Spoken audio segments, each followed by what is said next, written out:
Hello dear students, welcome on YouTube channel Let's Crack It with KD Sir. This is KD Sir, an educator of Maths and Science. Dear student, 9th CBSE के लिए आज हम हमारे maths का syllabus शुरू करने जा रहे हैं।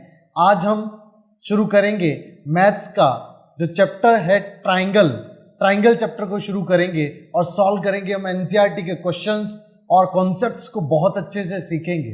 तो आज हमारा ये पहला लेक्चर है, तो आइए शुरू करते हैं आज का हमारा ये सेशन। लेकिन शुरू करने से पहले आपसे एक रिक्वेस्ट, यदि आपने इस चैनल को अभी तक सब्सक्राइब नहीं किया तो जल्दी से सब्सक्राइब कर लें। वीडियो अच्छा लगे तो उसे लाइक भी कर दें और वीडियो को शेयर भी करें।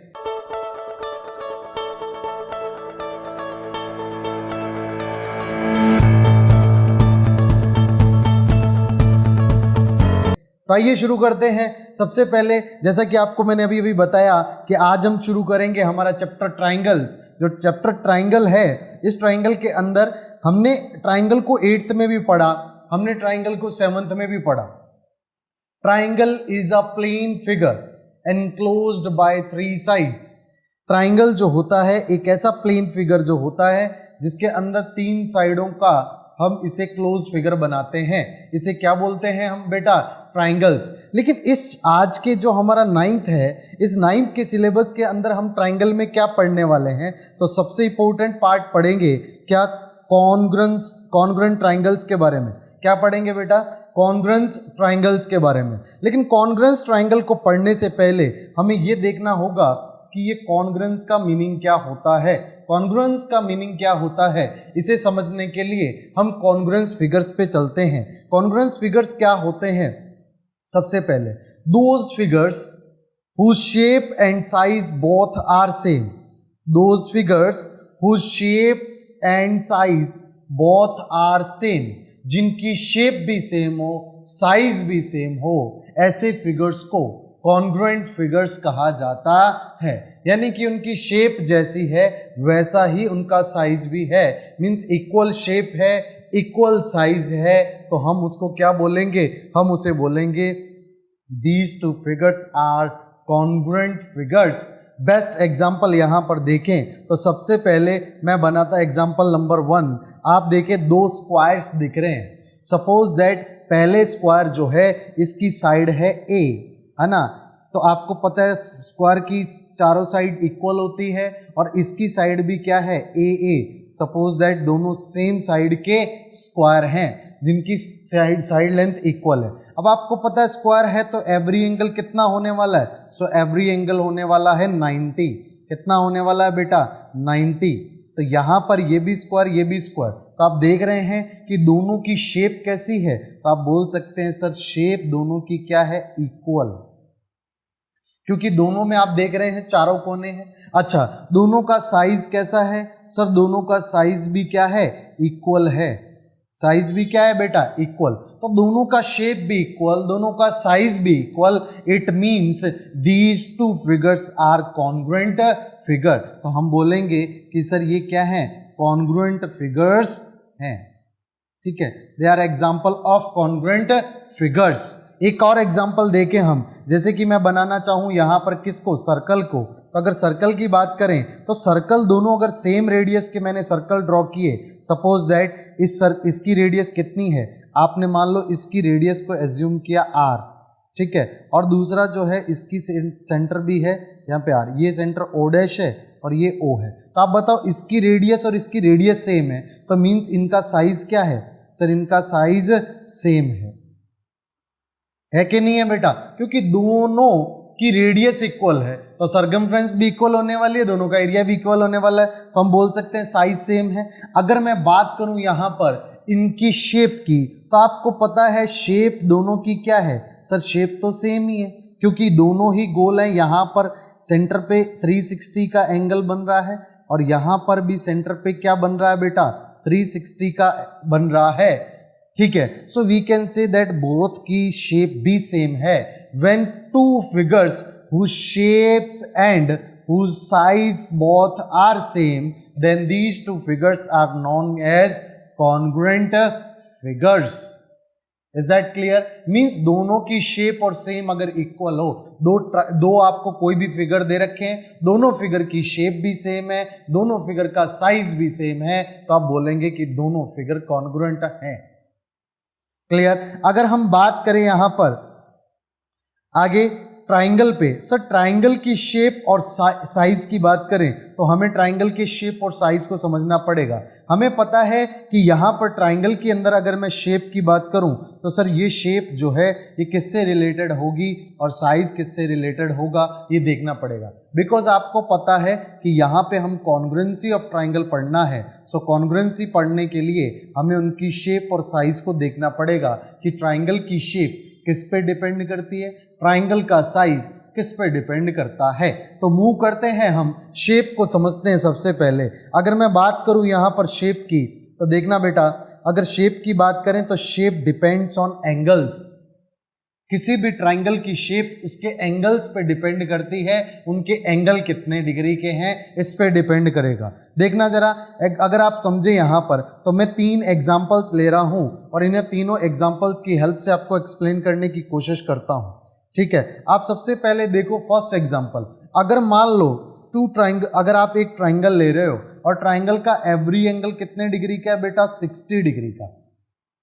एवरी एंगल कितने डिग्री का है बेटा, 60 डिग्री का। तो ये ट्राइंगल कुछ इस शेप में बनेगा और आपको पता है जब एवरी एंगल 60 डिग्री का एंगल होता है ट्राइंगल के अंदर, तो इसको क्या बोलते हैं, इसको बोलते हैं equilateral triangle. Equilateral triangle, is that clear? तो इसे क्या बोलेंगे हम, इक्विलेटरल ट्राइंगल बोलेंगे। तो इसकी तीनों साइड्स भी इक्वल होने चाहिए, बट शेप आप देख सकते हैं कि यहां पर शेप कुछ इस टाइप की बनी। अगर मैं नेक्स्ट एग्जांपल पे मूव करूं, जैसे कि जब आपको बोला जाए कि sir when one angle is 90 degree तब क्या होगा, तो आपको दिख रहा है कि सर ये एक ट्राइंगल है और ये एंगल जो है ये कितने डिग्री का है, 90 डिग्री का। तो यहाँ अगर मैं इसे बोलूं ए, ऊपर वाले को ABC और इसे मैं बोलूं सर PQR से, तो आप क्लियरली देख सकते हैं सर ABC और PQR दोनों की शेप क्या है, डिफरेंट है। क्यों डिफरेंट है? बिकॉज यहाँ एवरी एंगल 60 डिग्री था, यहाँ एक एंगल कितने का है, 90 डिग्री का है। Is that clear? तो आप समझ सकते हैं कि एंगल पे ये बात डिपेंड कर रही है, एंगल्स पे डिपेंड कर रहा है कि ट्राइंगल की शेप कैसी होगी, है ना। Shape of triangle depends on the angles. Clear? एक और एग्जांपल की हेल्प से आप समझने की कोशिश करें बेटा। जैसे मान लो ये मैंने एक ट्राइंगल बनाया। अच्छा, ये ट्राइंगल कौन सा है जिसके अंदर एक एंगल क्या है, ऑब्ट्यूज एंगल। तो सबसे पहले तो आपको ऑब्ट्यूज एंगल पता होना चाहिए। ऑब्ट्यूज एंगल कौन सा एंगल होता है, angles less than 90 degree. 90 degree से छोटा जो भी है, सॉरी दैट्स माय मिस्टेक। यहां पर क्या है कि आप ध्यान रखेंगे ये ऑब्ट्यूज है, तो ऑब्ट्यूज एंगल किसको बोलते हैं, ऑब्ट्यूज एंगल्स उसे बोलते हैं which is greater than 90 degree, है ना। 90 डिग्री से जो ग्रेटर होगा उसे क्या बोलते हैं, ऑब्ट्यूज एंगल। मींस आपको क्लियरली दिख रहा है कि सर ये वाला जो एंगल है, ये वाला एंगल क्या है सर, ग्रेटर देन है 90 डिग्री। यहाँ पर ये इक्वल टू का साइन भी मैंने गलत लगा दिया, यहाँ पर ग्रेटर देन सिर्फ 90 लेना है, तो 90 से ग्रेटर है, इसीलिए इसे क्या बोलते हैं, ऑब्ट्यूज ट्राइंगल भी बोलते हैं। ठीक है, और यहाँ पर ये एंगल कितने डिग्री का हो रहा है सर, ये 90 डिग्री से बड़ा। तो आप देख रहे हैं कि सर इसकी शेप अगर मैं इसे LMN से लिखूं तो मैं क्लियरली बोल सकता हूं कि सर ABC एंड PQR और LMN तीनों के तीनों ट्राइंगल, ABC दूसरा PQR तीसरा LMN, ये तीनों के तीनों जो ट्राइंगल हैं, ये तीनों के तीनों ट्राइंगल कैसे हैं बेटा, तीनों के तीनों ट्राइंगल डिफरेंट शेप्स के हैं।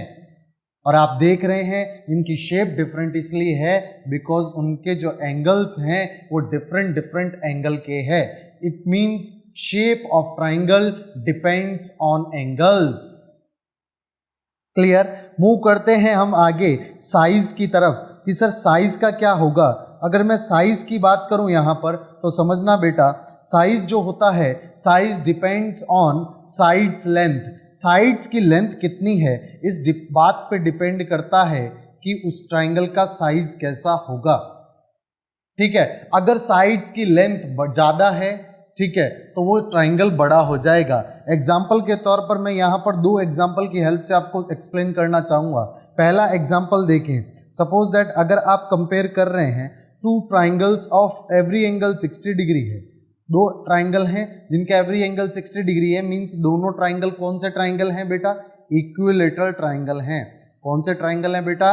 इक्विलेटरल ट्राइंगल्स हैं। इक्विलेटरल ट्राइंगल्स को हम कंपेयर कर रहे हैं, both have different sides length, इनकी साइड्स की लेंथ क्या है? डिफरेंट है। एग्जाम्पल के तौर पर मैं इसकी बात करूं, मैंने ABC साइज दिया और इसे मैंने दे दिया PQR, तो try to understand. Suppose that अगर ये AB जो है, आपको पता है ये एवरी एंगल 60-60 है, तो ये तीनों की तीनों साइड्स इक्वल होंगी। मैंने यहाँ पहले भी बताया था कि ये तीनों साइड क्या होने वाली है? इक्वल। तीनों साइड्स इक्वल होंगी क्योंकि ये इक्विलेटरल ट्राइंगल है। तो यहाँ पर अगर ये साइड A है, ये A है और ये भी A है, बट मान लो ये वाली जो साइड और ये साइड भी इक्वल होगी, बट ये वाली साइड मान लो ऐसा है कि ये A/2 है, ये A/2 है और ये भी A/2 है। एग्जाम्पल के तौर पे अगर आप लेना चाहो तो ऐसा बोल सकते हो कि यहाँ पर अगर 4 सेंटीमीटर हैं और ये कितने कितने सेंटीमीटर के? 2 सेंटीमीटर, 2 सेंटीमीटर एंड 2 सेंटीमीटर। तो आप देख सकते हैं कि यहाँ पर साइड्स जो हैं, यहाँ पर साइड्स जो हैं वो इससे क्या हो गया? हाफ हो गया, इसीलिए ट्राइंगल भी क्या हो गया? स्मॉल हो गया। मीन साइज ऑफ ट्राइंगल जो है वो डिपेंड करता है किस पे? साइड्स की लेंथ पे डिपेंड करता है। मैं एक और एग्जांपल से समझाने की कोशिश करता हूं। यहां पर समझना, ये राइट एंगल ट्राइंगल है। कौन सा ट्राइंगल है बेटा? राइट एंगल ट्राइंगल है। और ये भी कौन सा ट्राइंगल है? राइट एंगल ट्राइंगल है। तो सपोज अगर ये A है, ठीक है, और ये यहाँ पर कितना है? ये A/2 है, या मैं ये भी बोल सकता हूँ ये 4 सेंटीमीटर है, ये भी 4 सेंटीमीटर है, ये 2 सेंटीमीटर है और ये भी कितना है? 2 सेंटीमीटर, ठीक। और ये यहाँ पर कितना होगा? ये 4√2 हो जाएगा और ये 2√2 हो जाएगा। तो आपको यहाँ पे क्लियरली एक बात दिख रही है क्या? कि सर यहाँ से अगर यहाँ पर जितनी लेंथ थी उससे ये हाफ हो गई और इससे ये हाफ हो गई। ये यहाँ पर ट्राइंगल्स की शेप तो सेम है, बट दोनों साइड्स के लेंथ क्या है? अलग अलग है। साइड्स की लेंथ अलग अलग होने से हुआ क्या? साइड्स की लेंथ अलग अलग होने से क्या हो गया? दोनों ट्राइंगल्स का साइज अलग अलग हो गया। मीन्स एक साइज क्या है? इट इज स्मॉलर, ये बिगर है और दूसरा क्या है? स्मॉलर है। ये बिगर वन है, ये क्या है? स्मॉलर। लेकिन दोनों की अगर आप शेप की बात करेंगे तो shape of these two triangles is same है कि नहीं? बिकॉज अगर आप यहाँ पे 90 है और इसे आप 45, इसे 45 और यहाँ पर भी 45 और इसे भी 45 कंसिडर करके चलेंगे तो यहाँ पे क्लियरली आपको दिख जाएगा कि दोनों की शेप सेम है लेकिन size is different, because size depend on the sides length और साइड्स लेंथ की वजह से साइज क्या हो रहा है? डिफरेंट हो रहा है। आपने यहाँ पे दो चीजों को क्लियरली समझा क्या? कि सर कॉन्ग्रुएंसी का मीनिंग ये होता है, कॉन्ग्रुएंसी का मीनिंग होता है कि यहाँ पर शेप एंड साइज दोनों की इक्वल होना, टू ट्राइंगल्स या टू फिगर्स की शेप एंड साइज इक्वल होना। तो आपने सबसे पहले कॉन्ग्रुएंस को पढ़ा, तो कॉन्ग्रुएंस का मतलब यहाँ पर हमने क्या देखा कि सर यहाँ पर शेप एंड साइज क्या होते हैं? इक्वल। शेप एंड साइज क्या होते हैं? इक्वल, तो उसे बोलते हैं कॉन्ग्रुएंट फिगर्स। तो अब हम ट्राइंगल्स के बारे में पढ़ा, तो ट्राइंगल की जो शेप है, शेप किस पे डिपेंड करती है? सर ये करती है एंगल पे डिपेंड, ठीक है। और यहाँ पर अगर मैं साइज की बात करूँ तो ये डिपेंड करता है साइड्स लेंथ पे। किस पे करता है? साइड लेंथ पे। अगर ये एंगल पे डिपेंड करता है और ये साइड लेंथ पे डिपेंड करता है, तो अगर मैं बोलूं कि दो ट्राइंगल की शेप इक्वल है, तो शेप इक्वल होने का मतलब angle of two triangles is equal. Angle are equal, angle equal होंगे तो ये क्या हो जाएगी? शेप इक्वल हो जाएगी। पर एंगल इक्वल होने का मीनिंग यहां पर कॉरस्पॉन्डिंग से है। अब कॉरस्पॉन्डिंग क्या है मैं आगे थोड़ा सा बताऊंगा, लेकिन यहाँ पे देख लें कि अगर शेप इक्वल है मतलब कि दोनों के कॉरस्पॉन्डिंग एंगल्स इक्वल है, और अगर साइज इक्वल है इसका मतलब साइड लेंथ जो भी है वो क्या है बेटा? इक्वल है। तो इतना अभी तक आपने क्लियरली समझा। आगे बढ़ते हैं बेटा, देखना जरा।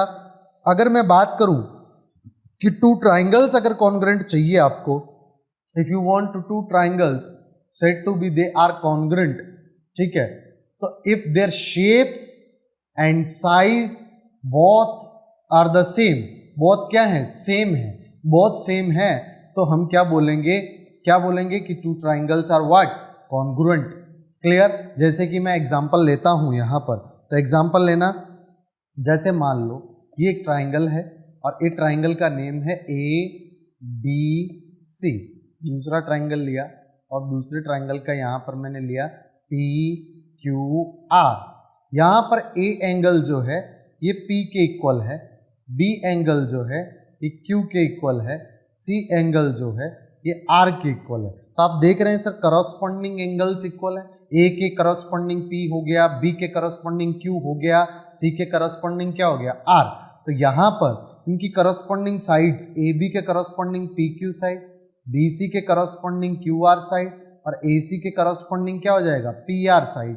अगर ये इक्वल हो जाए तो हम बोलेंगे, देखना पहले एंगल इक्वल थे, angle A was equals to angle P और angle B was equals to angle Q और angle C was angle R। Clear. और अगर मैं बात करूं यहां पर AB की, तो AB side is equals to PQ। यहां पे देखना A के एंगल P था इक्वल B के Q था, दैट्स व्हाई AB के इक्वल क्या हुआ, PQ। ठीक। और BC के इक्वल क्या हो रहा है, BC के इक्वल QR है और AC के इक्वल PR है। तो आप देख सकते हैं इन तीनों के इक्वल होने का मतलब शेप इक्वल हो गई। आ रही है बात समझ। और इन तीनों का इक्वल का होने का मतलब साइज इक्वल हो गया। और इफ टू ट्राइंगल्स जो हैं उनको कॉन्ग्रुएंट कब बोलेंगे, जब शेप और साइज बोथ क्या होंगे, सेम। तो यहाँ पर शेप और साइज सेम है, that's why these two triangles are congruent. Is that clear. तो आप आसानी से बोल सकते हैं कि these two triangles are congruent. Clear. अच्छा, कॉन्ग्रुएंट लिखने के लिए उसको समझते हैं एक बार फिर से कि सर वहां पर रिप्रेजेंटेशन किस टाइप से देते हैं। तो अगर मैं बात करूं कि सर यहां पर करस्पॉन्डिंग साइड्स इक्वल होना और करस्पॉन्डिंग एंगल्स इक्वल होने चाहिए, यहां पर शेप इक्वल होना और साइज इक्वल होने का मीनिंग क्या है कि उनके करस्पॉन्डिंग साइड्स इक्वल होने चाहिए और करस्पॉन्डिंग एंगल्स इक्वल होने चाहिए। तो आप बोलेंगे these two triangles are congruent. ठीक, ओके, शेप और साइज इक्वल हो जाएगा। बट इसको रिप्रेजेंट करने का तरीका जैसे मैंने अभी पहले भी बोला, तो यहाँ पर रिप्रेजेंट किस टाइप से करते हैं, तो रिप्रेजेंट करने के लिए जो यहाँ पर यूज करते हैं बेटा, ये साइन यूज किया जाता है। आपको क्लियरली दिख रहा है यहाँ पर साइन, साइन किस टाइप से है, पहले आप इक्वल टू का साइन लगाएंगे और उसके ऊपर इस टाइप से का साइन लगेगा और इसे क्या बोलते हैं, ये साइन है हमारे कॉन्ग्रुएंट लिखने का। ठीक है, कॉन्ग्रुएंट ट्राइंगल्स, यहाँ पर कॉन्ग्रुएंट ट्राइंगल्स जो हैं उनको रिप्रेजेंट करने का तरीका क्या है, तो आप दो इक्वल साइन लगाएंगे और उसके ऊपर क्या लगाएंगे, इस तरह से शेप का साइन लगा देंगे, तो आप बोलेंगे these two triangles are congruent. तो आपको अगर मान लो ऐसा लिख के दे दिया जाए, मान लो ऐसा लिख के दे दिया जाए कि triangle ABC is congruent to triangle PQR, तो ये मतलब क्या हुआ, ये बीच में ट्राइंगल्स के बीच में साइन लगा हुआ है, तो ये साइन लगे होने का मतलब ये हुआ कि ये दोनों ट्राइंगल क्या होने वाले हैं, कॉन्ग्रुएंट होने वाले हैं। कॉन्ग्रुएंट ट्राइंगल कौन से होते हैं, जिनकी करस्पॉन्डिंग साइड्स इक्वल होंगी और करस्पॉन्डिंग एंगल्स इक्वल होंगे। मतलब इस A एंगल के इक्वल होगा P एंगल, B एंगल के इक्वल होगा Q एंगल और एंगल C इक्वल होगा एंगल R के, और AB साइड जो है वो इक्वल होगी PQ के, BC साइड जो है वो इक्वल होगी QR के, AC साइड जो है वो इक्वल होगी PR के। ठीक, देखना ऐसा क्यों कर रहे हैं हम, इसको भी देखें। तो यहाँ पर सपोज दैट मैं टू ट्राइंगल्स को कंसिडर कर रहा हूँ, तो दोनों ट्राइंगल्स को देखना जरा बेटा, यहाँ पर ये दोनों ट्राइंगल्स कॉन्ग्रुएंट हैं। क्या है बेटा, कॉन्ग्रुएंट हैं। जो मैंने अभी एग्जांपल लिखा था, सपोज दैट आप जान रहे हैं कि triangle ABC is congruent to triangle PQR, mean to say what, कि सर ये जो A एंगल है, ये A एंगल किसके इक्वल है, P एंगल के इक्वल है, और एंगल B जो है एंगल Q के इक्वल है, और एंगल C जो है वो किसके इक्वल है, R के। क्लियर है बात। ठीक, तो यहाँ पर आप इतनी बात समझ गए, A के इक्वल P, ठीक है, B के इक्वल क्या है Q, C के इक्वल क्या है R। ठीक, तो यहाँ पे कॉन्ग्रुएंट ट्राइंगल्स को क्या करते हैं, हम एक दूसरे के ऊपर सुपर इम्पोज यानी कि ऊपर प्लेस करके रखते हैं। जैसे कि मैंने यहाँ पर एक दो आप देख रहे हैं, तो मैंने इनको प्लेस नहीं किया है, जस्ट थोड़ा सा मैंने ऊपर नीचे रखा है। देखिए आप मानिए नीचे ट्राइंगल कौन सा है, नीचे ट्राइंगल है suppose that P Q are, ये पी क्यू ट्राइंगल आर ऊपर नीचे है और ए बी सी मैंने इसके ऊपर रखा। अब सोचो ये ए एंगल जो है ये नीचे जो पी दिख रहा है इस पी के इक्वल है, दैट्स वाई ये इसके ऊपर बिल्कुल सेट हो गया। अगर ये ए एंगल पी से बड़ा होता तो ये कुछ इस तरह से हो जाता ऊपर ए वाला, क्लियर है ना, ठीक है। तो ए वाला किस तरह से हो जाता, ऊपर थोड़ा फैल जाता, ठीक है। मींस आप जब बी के ऊपर क्यू को कब प्लेस कर पाओगे, जब बी और क्यू एंगल इक्वल होंगे, और सी के ऊपर किसको प्लेस कर पाओगे, आर को प्लेस कर पाओगे इजीली, क्योंकि सी के इक्वल क्या है, आर है। Means they are corresponding angles, और करस्पॉन्डिंग एंगल्स इक्वल होने चाहिए, तभी आप बोलेंगे कि ये कॉन्ग्रुएंट ट्राइंगल्स है। कॉन्ग्रुएंट ट्राइंगल्स को जब एक दूसरे के ऊपर रखते हैं, जो एंगल जिसके इक्वल है उसी के ऊपर उसे प्लेस किया जाता है, जो साइड जिसके इक्वल है उसी के ऊपर उसे प्लेस करें। तो जैसे पी क्यू आर के ऊपर मैंने ए बी सी को प्लेस किया, अगर यहाँ पे परफेक्ट इसको मैं ऊपर प्लेस कर दूंगा तो आप देख रहे हैं ए और पी जो है ये दोनों पॉइंट को इंसाइड कर जाएंगे, बी और क्यू को इंसाइड कर जाएंगे, सी और आर को इंसाइड कर जाएंगे। मीन्स आपको ऊपर से देखने पर सिर्फ ए बी सी दिखेगा, क्योंकि पी क्यू आर तो नीचे छिप गया, ठीक है। तो यहां पर हमें ध्यान रखना है कि करस्पॉन्डिंग एंगल्स जो होते हैं वही इक्वल। मींस कि अगर आप ए को पी के करस्पॉन्डिंग रख रहे हैं, बोल रहे हैं, इसका मतलब आप ए के ऊपर पी को प्लेस कर देंगे, बी के अगर बी को क्यू के करस्पॉन्डिंग बोल रहे हैं इसका मतलब बी के क्यू ऊपर प्लेस कर देंगे, और सी को करस्पॉन्डिंग आर बोल रहे हैं तो आप सी के ऊपर आर को प्लेस कर देंगे। तो मींस ये कि ये दोनों एक दूसरे के एकदम ऊपर टिकने चाहिए। अगर मान लो गलती से यहां पर आपसे एक ब्लंडर हो जाता क्या, कि अगर आप मान लो सी एंगल है जो, इस सी एंगल को आप क्यू पे रख देते और ये जो आर एंगल है, ठीक है, इसके ऊपर आप बी को रख देते, ठीक है, यानी कि आप ये कर देते इन दोनों को और इन दोनों को रख देते, तो आप देख रहे हैं कि जैसे ये इसके ऊपर आता तो आपको पता है कि सर ये जो आर एंगल है ये सी से बिल्कुल अलग है। ये आर एंगल जो है ये सी से क्या है बेटा, ये सी से सॉरी बी से बिल्कुल अलग है। तो अगर ये बी से बिल्कुल अलग है तो यहाँ पर ये ऐसी शेप बन जाती, यहाँ पर आप रखते नीचे ये बी होता और ऊपर मान लो आर बड़ा होता तो आर इस टाइप से आ जाता, समझ रहे हैं। तो ये इस तरह से ट्राइंगल बन जाता जो कि एकदम खराब लगता, ठीक है। मीन्स आप करस्पॉन्डिंग एंगल्स अगर गलत बताएंगे तो वो आपका गलत हो जाएगा। मीन्स अगर आपको पता है कि ए एंगल पी के इक्वल है, बी एंगल क्यू के इक्वल है और सी एंगल आर के इक्वल है, तो आप लिखेंगे triangle A B C is congruent to triangle P Q R. अब यहाँ पे ए था तो ए के करस्पॉन्डिंग पी आया, बी था तो बी के करस्पॉन्डिंग क्यू आया, सी था तो सी के करस्पॉन्डिंग क्या आया, आर। मीन्स ए के करस्पॉन्डिंग पी है, बी के करस्पॉन्डिंग क्या है, क्यू है, और सी के करस्पॉन्डिंग क्या है, आर है। सी के करस्पॉन्डिंग क्या है, आर। तो यहां पर आप जब भी इस तरह से कॉन्ग्रुएंट ट्राइंगल्स को लिखेंगे तो इस ऑर्डर को जरूर मेंटेन करेंगे। अगर आप ए बी सी लिख रहे हैं तो सामने पी क्यू आर लिख रहे हैं, इसका मतलब ए के करस्पॉन्डिंग आप पी क्यू आर लिख रहे हैं। एक और एग्जाम्पल की हेल्प से समझते हैं बेटा, देखना मैं एक एग्जाम्पल और लेता हूं।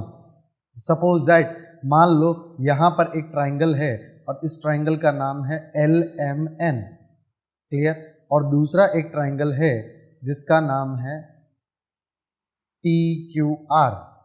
और ऐसा सपोज करो कि आर एंगल इक्वल है एन के, क्यू एंगल इक्वल है एल के और एम एंगल है टी के, ठीक। तो यहां पर करस्पॉन्डिंग साइड क्या हो जाएंगी, देखो पहला नंबर 1 नंबर वाला आर और यहाँ पर क्यू आर जो है ये इसके इक्वल, ठीक। और यहाँ पर एम एन जो है, एम एन किसके इक्वल है, टी आर के, और जो यहाँ पर तीसरी क्यू टी है ये इक्वल है एम एल के। तो corresponding angles equal, corresponding sides equal हो गई, तो दोनों ट्राइंगल क्या है, कॉन्ग्रुएंट है। तो आप इसको लिखेंगे कैसे, वेरी इंपॉर्टेंट पार्ट, लिखेंगे कैसे, पहले ट्राइंगल का नाम लिख लेंगे एल एम एन, यहाँ पे कॉन्ग्रुएंट का साइन लगाएंगे। अब देखो एल के करस्पॉन्डिंग क्या है, सॉरी एल के करस्पॉन्डिंग क्या दिख रहा है आपको, एल के करस्पॉन्डिंग आपको दिख रहा होगा कि सर यहाँ पर एल के करस्पॉन्डिंग जो है सेकेंड नंबर यहाँ पे क्यू है, तो आप इधर क्यू लिखेंगे, ठीक। एम के करस्पॉन्डिंग क्या है सर, टी है, थर्ड नंबर क्या है एन, एन के करस्पॉन्डिंग क्या आर, तो आप बोल सकते हैं एल एम एन जो है ये कॉन्ग्रुएंट होगा L am sorry Q T R के, एल एम एन किसके कॉन्ग्रुएंट होगा क्यू टी आर के, बिकॉज यहाँ पर एन के करस्पॉन्डिंग है आर, एल के करस्पॉन्डिंग है क्यू और एम के करस्पॉन्डिंग है टी। ठीक, तो एम के करस्पॉन्डिंग टी है तो आपने एल एम एन को क्यू टी आर के करस्पॉन्डिंग कॉन्ग्रुएंट लिख दिया। तो ये ऑर्डर बिल्कुल याद रखेंगे कि जब भी आप ऑर्डर लिखेंगे तो आप यहाँ पर बिल्कुल ध्यान रखेंगे। ठीक है, तो ये थी चीजें जो आप कॉन्ग्रुएंट ट्रायंगल्स के बारे में देखें। अब अगर हम कॉन्ग्रुएंट ट्रायंगल्स की बात करें तो कॉन्ग्रुएंट ट्रायंगल जरूरी थोड़ी ना है कि अगर करस्पॉन्डिंग एंगल्स इक्वल हैं और करस्पॉन्डिंग साइड्स इक्वल हैं तो आपको ऐसा लिख के ही दे दे कि करस्पॉन्डिंग एंगल्स